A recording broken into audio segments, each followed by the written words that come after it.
Welcome to the Art of Counting, an exploration into the world of number theory.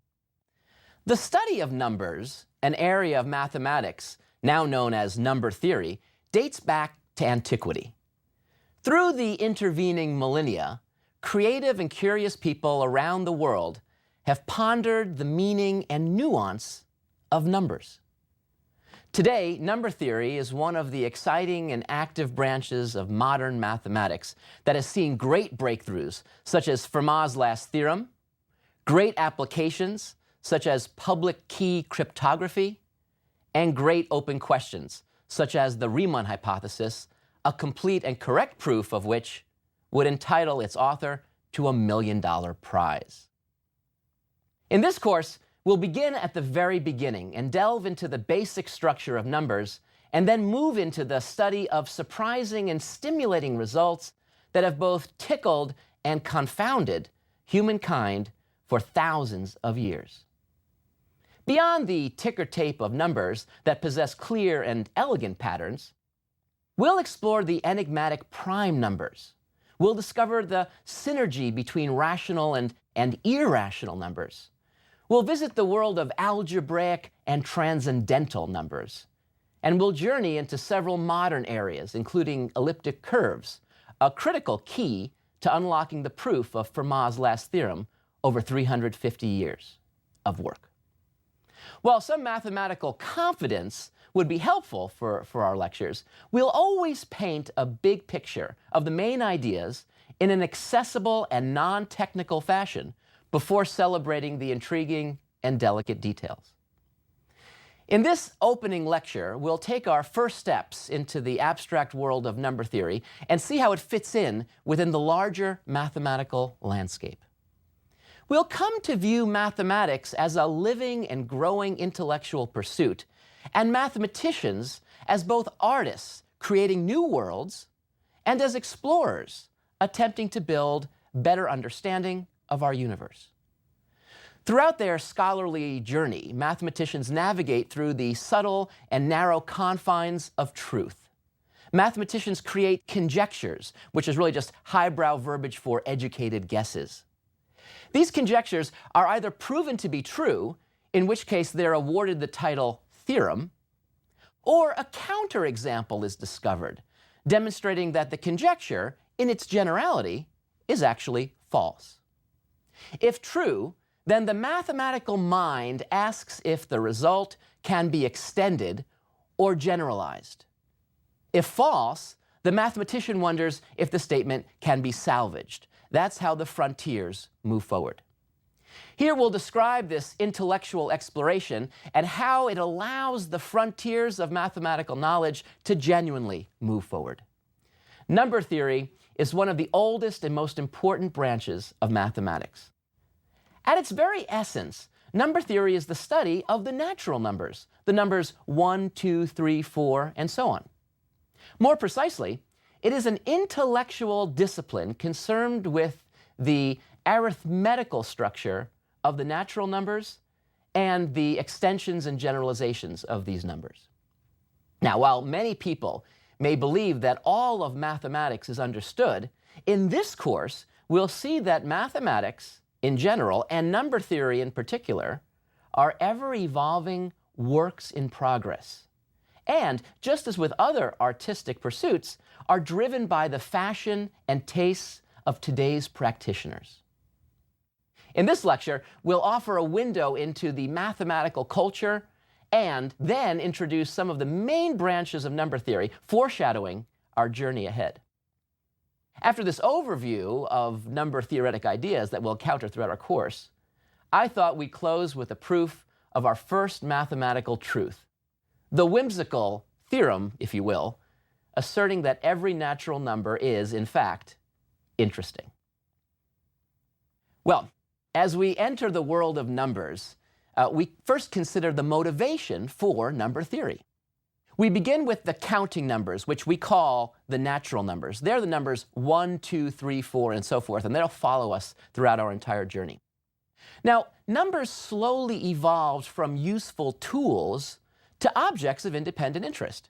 Now, if you think about it, numbers at the beginning were used to describe things. They were adjectives. We have 5 apples. We have 10 sheep. But soon, humankind and the human imagination was captured, and one isolated this adjective and turned it into a noun, the number 3 or the number 10. And once it became a noun, it became an object of curiosity and an object of study. Now, the true motivation behind the theory of numbers comes from a desire to study the simplest numbers, these natural numbers. One of the fundamental recurring themes throughout our entire course is that when we explore simple objects with great depth, we uncover otherwise invisible, delicate structure. And we'll see this again and again. Now, there are many different types of numbers that we'll see throughout our course, and I wanted to quickly introduce you to them, although we'll see them in greater depth as we go. The natural numbers, of course, are the numbers 1, 2, 3, 4, and so on. The integers are the natural numbers together with their negatives and with 0. So 1, 2, 3, 4, and so on, together with -1, -2, -3, and so on, and we also toss in 0. Those are the integers. The ratios of integers, which we can think of as fractions, are called the rational numbers. The numbers that are not ratios are called irrational numbers, numbers without ratio, so to speak. And these confounded mathematicians way back into the ancient Greek time of Pythagoras, as we'll see. The decimal numbers are called the real numbers and can be viewed as points on a number line from our youth, or the numbers that pop up when we use a calculator and see the decimal point and lots of digits. Well, once we identify different types of numbers, they do genuinely take on a life of their own, dictated by the laws of nature and mathematics. Much of the journey ahead, in fact, is a thorough study of their rich and intricate personalities. And I'll actually refer to numbers as having personalities, although we'll mean that in a mathematical context. In fact, we'll see many surprising connections between these different types of numbers. This interplay and synergy between numbers will be another recurring theme throughout our course. Well, before moving on, I wanted us to take a moment to reflect upon the broader culture of mathematics. Mathematics is an ever-growing area of active research. Mathematics is an abstract universe of both nature and the mind. For example, we see objects moving in our everyday lives, we see the motion of planets, and now understand motion through the abstract ideas of calculus, the study of change. We see shapes and we wish to describe them, and this leads us to the abstract universe of geometry. We see quantities of objects and we count, and this leads us to the abstract world of number theory. Mathematicians are at once explorers and artists. We see the world and we try to capture, not on canvas what we see, but we try to capture it through mathematical formulas and theorems. Mathematics is a search for structure. When we see pattern in our world, that is often a sign that in fact there's some underlying structure at work.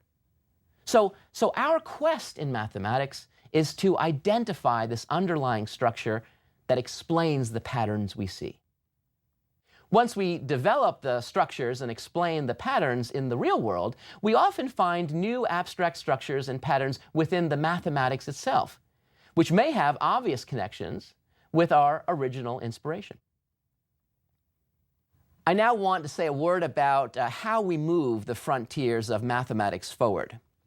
First and foremost, mathematics, and most of mathematics, in fact, has not yet been discovered, and even more is not totally understood. Mathematics is difficult, first of all, and creating new mathematics is, in fact, particularly challenging. Mathematicians, as a community, build on each other's works to move the boundaries of understanding outward. The discipline of mathematics rests upon the foundations of a handful of basic self-evident truths known as axioms, and then rises up from there. We study simple objects or phenomena and search for patterns. Now, the patterns that we discover lead to our conjectures, which in turn, in the best of all possible worlds, lead to new theorems. Well, once a new theorem is discovered and a rigorous mathematical proof is created, the work is submitted to a scholarly journal, and the mathematics community reviews the work, usually by sending it out to anonymous referees who are also experts in the area. And if the work is correct and complete and of sufficient interest, then it is accepted into the journal and it's accepted by the community, and the new results are deemed a theorem. Thus, in the final analysis, the pillars of mathematics are the rigorous proofs. So what's a rigorous proof? Well, a rigorous proof really is just a string of declarative assertions, each deduced from the one before. So in some sense, mathematicians are at once artists and lawyers. We're trying to create an argument. But unlike the lawyer, who, for whom guilt and innocence is rest on a reasonable doubt, here there is no reasonable doubt. It has to be ironclad. Our course will continually celebrate the creativity involved in constructing a rigorous proof. And we'll actually see rigorous proofs for ourselves and construct them and create them, and we'll appreciate the creativity involved that much more. Well, stepping back now from the panoramic view of all of mathematics, we now focus on the question, what is number theory? Well, the two main branches from which most of the questions of number theory fall are known as analytic and algebraic number theory. Analytic number theory focuses on the primes. Now, the prime numbers, which we'll say much more about in future lectures, are those natural numbers greater than 1 that cannot be written as the product of two smaller natural numbers. So, for example, the first few prime numbers are 2, 3, 5, 7, 11, 13, 17. They can't be broken down into smaller parts by multiplication. 6, however, is not a prime because 6, notice, can be written as 2 times 3, two smaller natural numbers. We'll study Euclid's insight that the prime numbers form the building blocks for all natural numbers. In particular, every natural number greater than 1 is a product of prime numbers. Well, are there infinitely many prime numbers? Euclid answered this question, and his proof is considered to be one of the most elegant arguments in all of mathematics, and we'll see this for ourselves. Refining the issue of the infinitude of primes, mathematics wondered about the proportion of natural numbers that are prime. As we'll see, this inquiry led to the discovery of what's called the prime number theorem, proved in 1896. The prime number theorem gives an approximation to how many primes we have up to any particular point. Now, one of the most important open questions in mathematics asks how good this approximation truly is. In its precise form, this question is now known as the Riemann hypothesis and remains one of the most important open questions in all of mathematics. This area of number theory is known as analytic number theory because it often employs the techniques of calculus to establish the truth of its results. Now remember, calculus, let me just remind you, is the study of growth, the study of change, the study of movement. So studying the growth of primes using the mathematical study of growth seems appropriate. And the techniques, in fact, of calculus are used, and therefore it's called analytic number theory, because the area of mathematics within which calculus resides is known as analysis. Algebraic number theory, on the other hand, has its focus on arithmetic. Here we'll take a look at equations that just involve addition, subtraction, and multiplication of natural numbers. And the most basic question we can ask is, can we always find natural numbers that are solutions? Namely, natural numbers that will satisfy the equation or make the equation true. Such equations are called Diophantine equations, named after the great Greek mathematician Diophantus of Alexandria.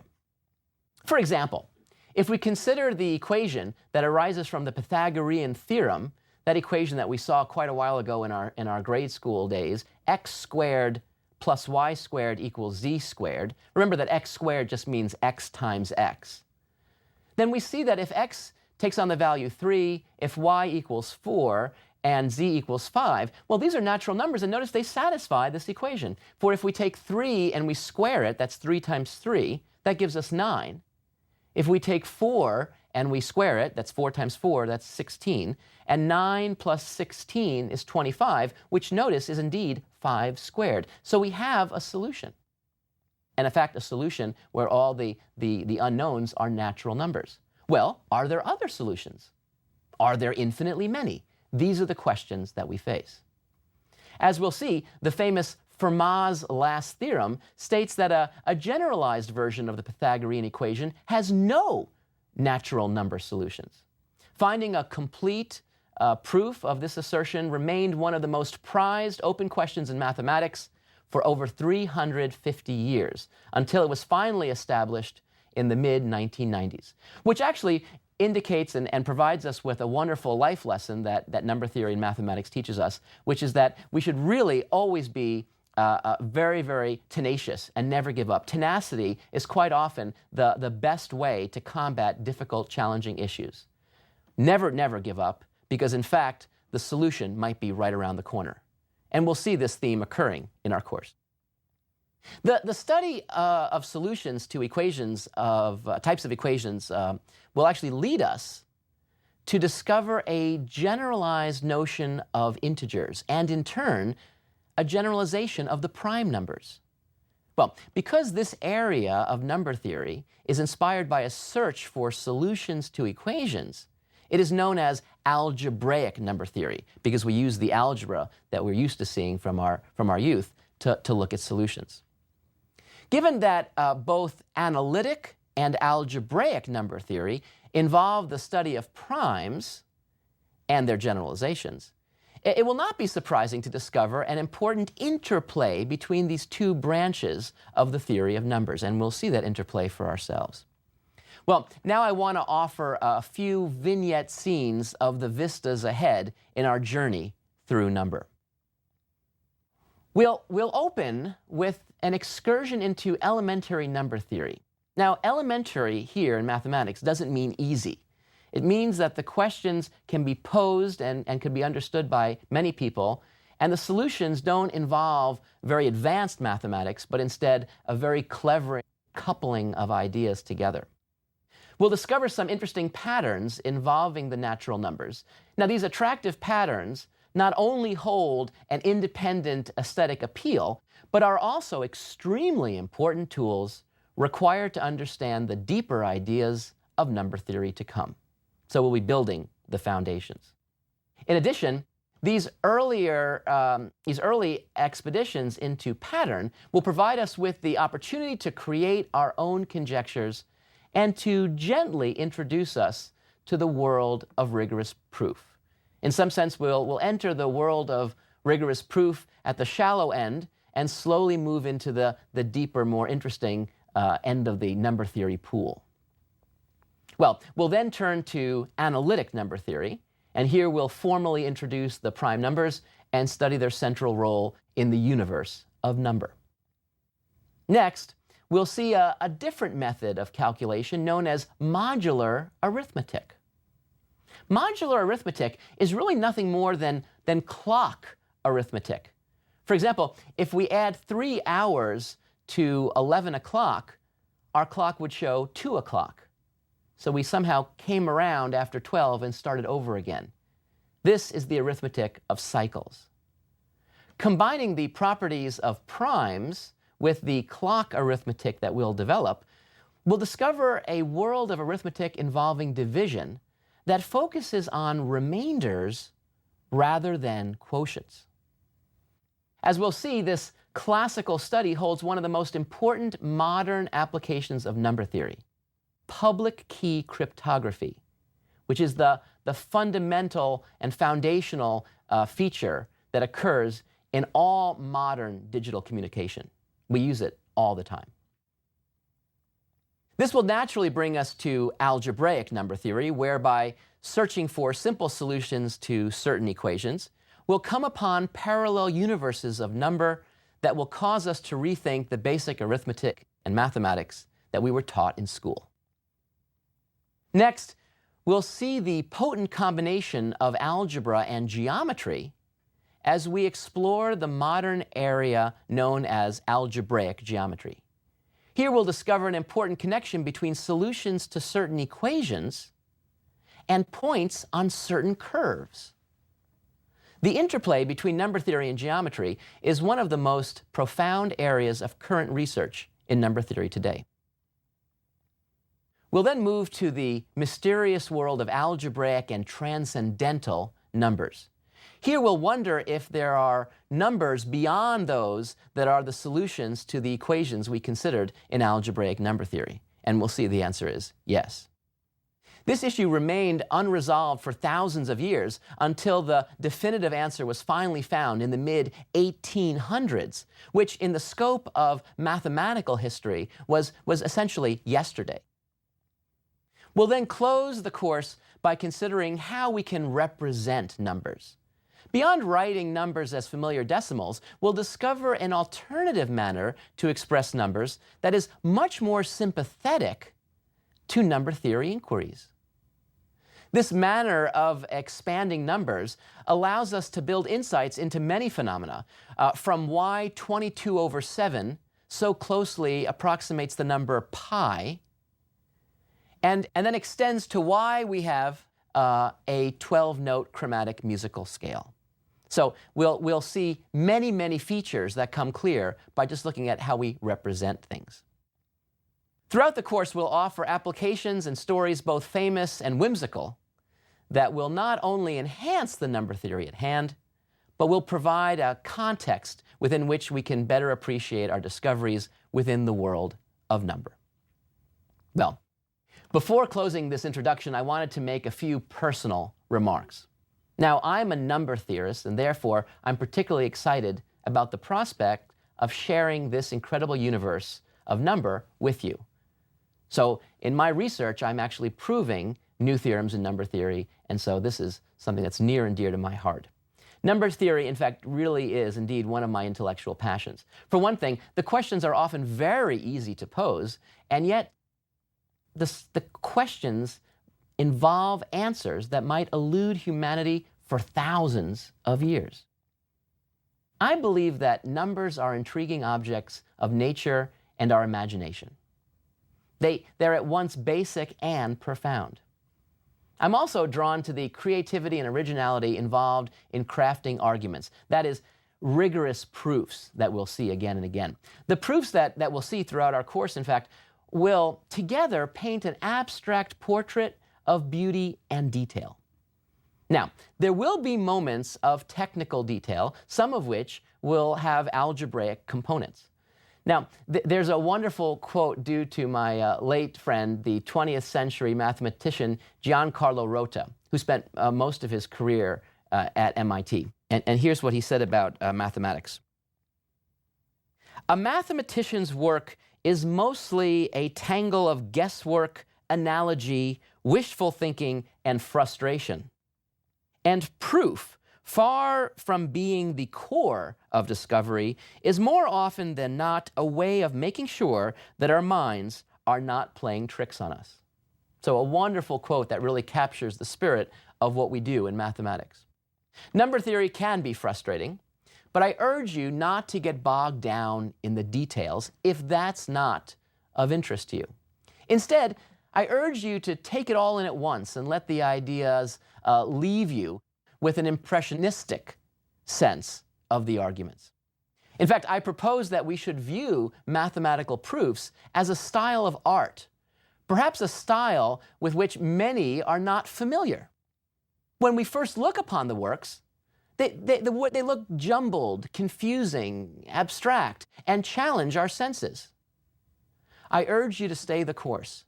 Just as with any new type of art, we can only appreciate the style once we've had a chance to see many examples and know where to look and what to see. So please think of me as your number theory museum curator. Well, I thought that we should really leave the lecture, this first lecture, this opening lecture, by actually proving something. And I thought that we should prove a theorem that captures the spirit of what we are going to be looking at for the rest of the lectures, even though it is a little bit whimsical. And the theorem is, every natural number is interesting. Well, how would you prove something like this? Well, the proof of this whimsical assertion actually illustrates a style of argument known as proof by contradiction. Here we actually will assume the opposite of what we hope to prove and hope to deduce something that's just totally false, thereby contradicting ourselves and thus showing that our assumption was genuinely false. Okay, so now let's take a look at why every natural number is interesting. So we consider the first natural number, which is the number, of course, 1. Now, it's the smallest natural number, and thus that's certainly interesting. It's the first one, that's certainly interesting, so 1 is interesting.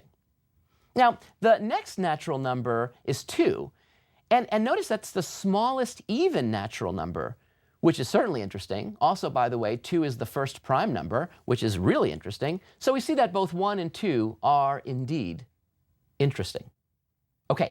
Now, could there be a natural number that is not interesting? Well, if so, then there must be a smallest such number. That is, the smallest natural number that is not interesting. In other words, every natural number less than this one is interesting, and this number is the first natural number that is not interesting. Well, isn't that interesting? So the point is that if you think you have the smallest natural number that's not interesting, then since it's the first one, that automatically means it's interesting. Well, that shows us that we never have a number that's not interesting because, in fact, whenever we have one, the first one would be interesting and it skyrockets from there. Well, this exclamation concludes our humorous proof. But it really does illustrate something important. The world of number theory is indeed interesting, and every number is worthy of exploration. Our journey ahead is teeming with deep ideas, profound insights, and incredible discoveries. I'm delighted we'll share the world of number theory together.